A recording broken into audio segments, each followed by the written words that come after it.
Hey guys, Rick Stone here, and this is the next video in our monthly planting guide series. This video in particular is about things that you can be planting in your garden in February if you live in zones 9 and 10.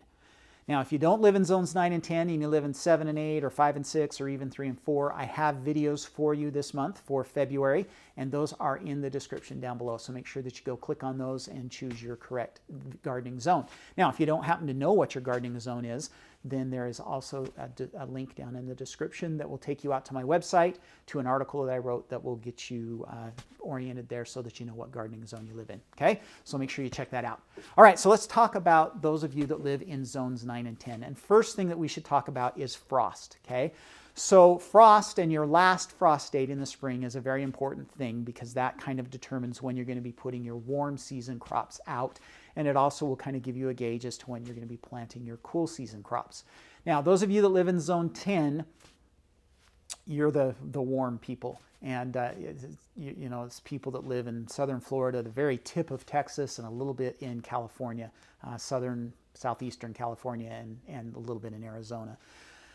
You're warm, and you probably don't even have frost, or if you do, it's a very rare thing. And so there isn't a last frost date for zone 10.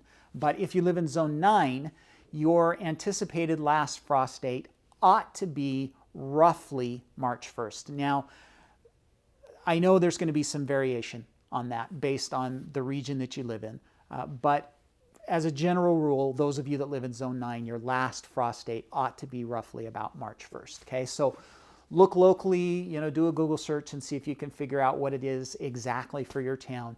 But again, it ought to be somewhere a week or two around that March 1st time frame, okay? So that means that for those of you that live in those warm zones, it's time to get serious about gardening, big time. I wish some days that I lived in your area because we're in zone 6 and our last frost isn't until May 15th. So we got a long time yet to go. So hopefully you guys are enjoying your gardening season already. And there's a lot of stuff that you should be planting in February out in your garden, actually out in the garden. And you of course can continue to grow seedlings indoors. You're going to already start thinking about replacement plants and stuff like that because of your long growing season.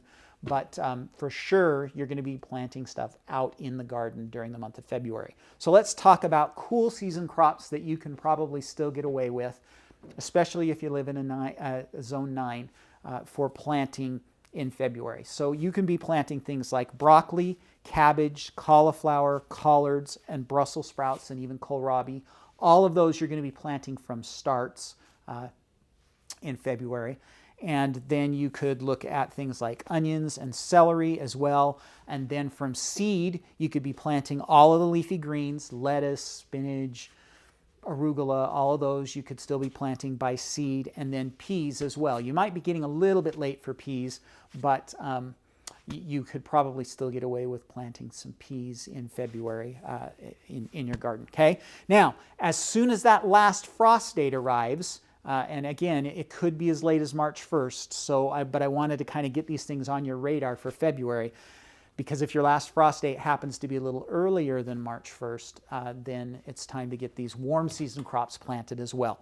So warm season crops we're talking about here would be things like tomatoes, peppers, both summer and winter squashes, and you could either plant those as seedlings or as seeds. Either one could go out in the garden. Cucumbers, melons, corn, beans, you know, all of the warm season crops can be going out this time of year if you've hit that last frost date, okay? So kind of a little bit iffy, and a lot of those same things are going to show up on the March list because you know, it just really kind of depends on when that last frost date is. But you really need to start thinking about all of those things. So if you're wanting to put some melon seedlings in, maybe you can go ahead and get those started indoors right now, or squash or things like that, because they really only take 2 or 3 weeks inside before they're ready to transplant out. So you know, get those guys going, and you've got a lot of stuff that you can be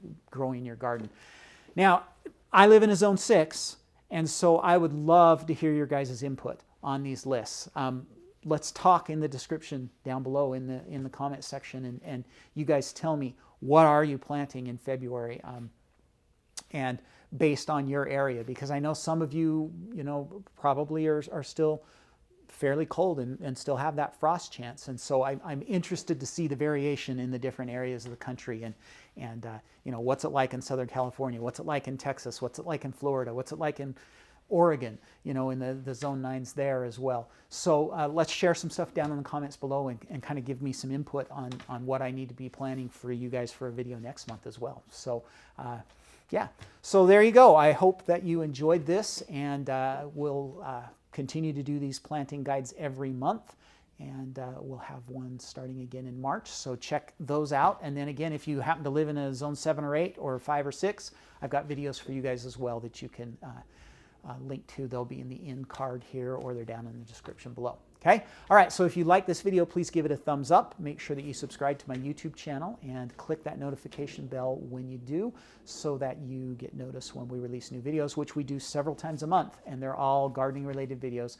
and we're going to be throwing a whole bunch of them at you this spring. So make sure that you subscribe so that you get all that great content coming up.